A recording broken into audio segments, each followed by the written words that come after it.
முதல்ல உங்களுடைய குறிக்கோள் என்னன்னு கேட்கும்பொழுது சொல்லுவாங்க, நான் டாக்டர் ஆகணும், நான் ஐஏஎஸ் ஆகணும், நான் சார்ட்டர்ட் அக்கவுண்ட் ஆகணும், நான் அந்த காலேஜில் போய் நான் ஐஐடி படிக்கணும்.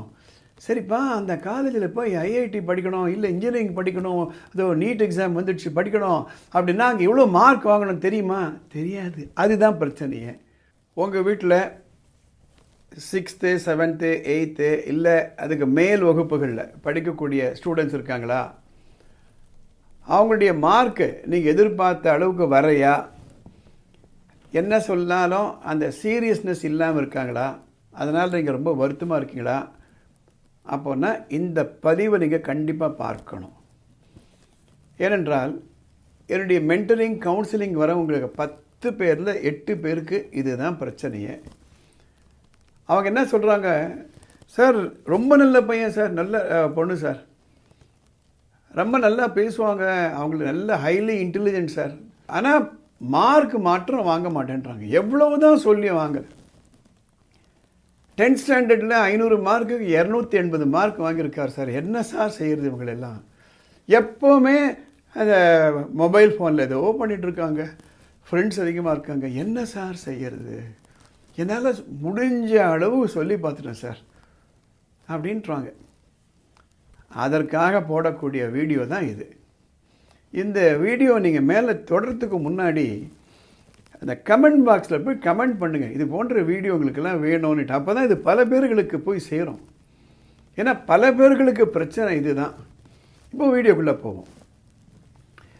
நம்ம இந்த பிரச்சனையை அணுகி ஆராயறதுக்கு முன்னாடி சில முக்கியமான வார்த்தைகளை நான் போடுறேன், நீங்கள் நோட் பண்ணிக்கோங்க.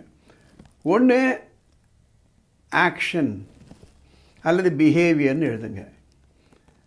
அடுத்தது ஹேபிட் அப்படின்னு எழுதுங்க. அடுத்தது ஆட்டிடியூட் அப்படின்னு எழுதுங்க. அதுக்கப்புறம் ஃபீலிங்னு எழுதுங்க. கேட்டிங்களா? இதை நம்ம புரிஞ்சிக்காத அளவுக்கு நம்மளுடைய ப்ராப்ளம் சால்வ் ஆகாது. இன்றைக்கி என்ன பிரச்சனைன்னா, பல பெற்றோர்களுக்கு இருக்கக்கூடிய இந்த ஆங்ஸைட்டி, அந்த ரெஸ்ட்லெஸ்னஸ் குழந்தைகளுக்கு இல்லை. அதுதான் பிரச்சனையே. அந்த பிரச்சனைக்கு முடிவு வேணும்னா இதனுடைய இன்டர் ரிலேஷன்ஷிப் நமக்கு தெரிஞ்சிருக்கணும். ஃபார் எக்ஸாம்பிள் ஆக்ஷன் அப்படின்னா, படிச்சுட்டே இருக்காங்க, அங்கே பார்க்குறாங்க, இங்கே பார்க்குறாங்க, இல்லை ஒரு 10 நிமிஷம் படிக்கிறாங்க, வெளியில் போயிட்டு வராங்க, இல்லை எப்போ பாரு பேசிகிட்டே இருக்காங்க, வகுப்பில் அட்டென்டிவாகவே இல்லை. இதுதான் ஆக்ஷன் அல்லது பிஹேவியர்னு சொல்லலாம். இந்த பிஹேவியர் கரெக்ட் ஆகணும் அப்படின்னா நீங்கள் மிரட்டி பார்க்கலாம், உருட்டி பார்க்கலாம், அடித்து பார்க்கலாம், தண்டனை கொடுத்து பார்க்கலாம், அட்வைஸ் பண்ணி பார்க்கலாம், காலையே உழுந்துடலாங்க. ஆனால் மாறுமானா மாறாது. ஏன் மாறாதுன்னா அவங்க ஹேபிட் அப்படி. அவங்க ஹேபிட் அப்படின்னு மாறாது. இப்போது காலையில் 6 மணிக்கு நம்ம காஃபி சாப்பிட்டு பழக்கம் அப்படின்னா ஒரு நாளைக்கு காஃபி இல்லைன்னா தலைவலியே வந்துடும். ரைட்? ஹேபிட். அந்த ஹேபிட்டை நம்ம மாற்றணும். அந்த ஹேபிட்டு காலையில் எத்தனை மணிக்கு எழுந்திருக்காங்க, ராத்திரி எத்தனை மணிக்கு படுக்க போகிறாங்க, எவ்வளோ நேரம் அவர் படிக்கிறதுக்காக ஒதுக்குறாரு, இதெல்லாம் ஹேபிட் ஃபார்மேஷன். அந்த ஹேபிட் மாற்றாத அளவுக்கு இந்த பிஹேவியர் ஆக்ஷனும் மாறாது. எப்படி நம்ம 6 மணிக்கு காஃபி சாப்பிட்டு பழக்கமாயிட்டோமோ அதான் பழக்கம்ன்றது ஹேபிட்டு. அதே போன்று தான் காலையில் 6 மணிக்கு எழுந்திருக்கணுன்றது ஹேபிட் வரணும். அதுதான் முக்கியம். அந்த ஹேபிட் ஃபார்மேஷனுக்கு சில சூட்சுமங்கள் இருக்குது. என்னுடைய கவுன்சிலிங் அதெல்லாம் நான் சொல்கிறேன், என்னுடைய மென்டரிங் அதெல்லாம் நான் சொல்கிறேன். அது கேட்டிங்களா? அப்புறம் ஆட்டிடியூட், அந்த வார்த்தையை பற்றி நான் சொல்கிறேன். ஆட்டிடியூட்னா சுபாவம் சொல்லுவான்.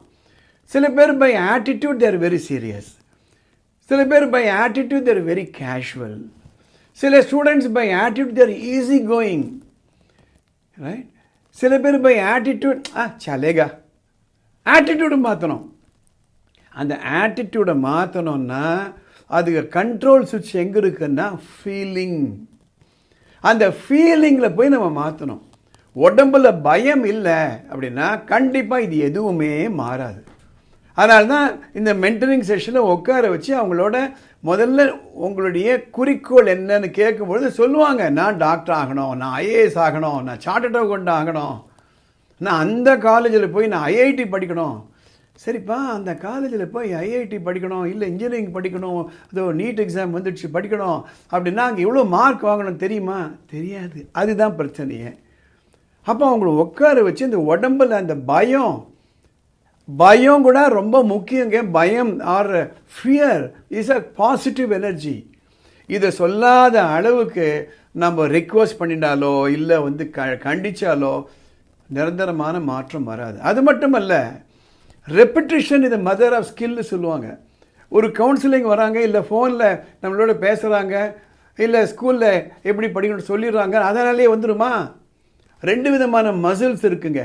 ஒன்று வந்து ஊழசதைன்னு சொல்லுவாங்க, ஃப்ளஷ். இன்னொன்று மசில் சொல்லுவாங்க. ஜிம்முக்கு எதுக்கு போகிறோன்னா அந்த ஊழசதையை குறைச்சி மசிலை டெவலப் பண்ணணும். அதே போன்று தான் ஹேபிட்டு, நல்ல ஹேபிட்டு கொண்டு வரணும்னா தீய ஹேபிட்டை கரைச்சிட்டு நல்ல ஹேபிட்டை கொண்டு வரணும். இது புரிஞ்சிக்காத வரையில் இந்த பிரச்சனை தொடர்கதை தான். அதற்காகத்தான் இந்த பதிவுகளை நான் போடுறேன். இந்த பதிவுகள் உங்கள் நண்பர்களுக்கு பிடிச்சிருக்கோம், உங்களுக்கு உபயோகமாக இருக்குன்னா உடனே ஃபார்வர்ட் பண்ணுங்கள். இந்த சேனலுக்கு சப்ஸ்கிரைப் பண்ணுங்கள். மேலே ஒரு வாட்ஸ்அப் நம்பர் போது பாருங்கள், அந்த நம்பருக்கு உங்களுக்கு ஏதாவது படிப்பு பற்றிய பிரச்சனை இருந்ததுன்னா ஒரு ஷார்ட் மெசேஜ், வாய்ஸ் மெசேஜோ அல்ல டெக்ஸ்ட் மெசேஜோ அனுப்புங்க. அதை படிச்சுட்டு அடுத்த எபிசோடில் அதை கவர் பண்ணுவேன். இந்த சேனலுக்கு சப்ஸ்கிரைப் பண்ணுங்கள். அடுத்த எபிசோடில் பார்க்கலாம்.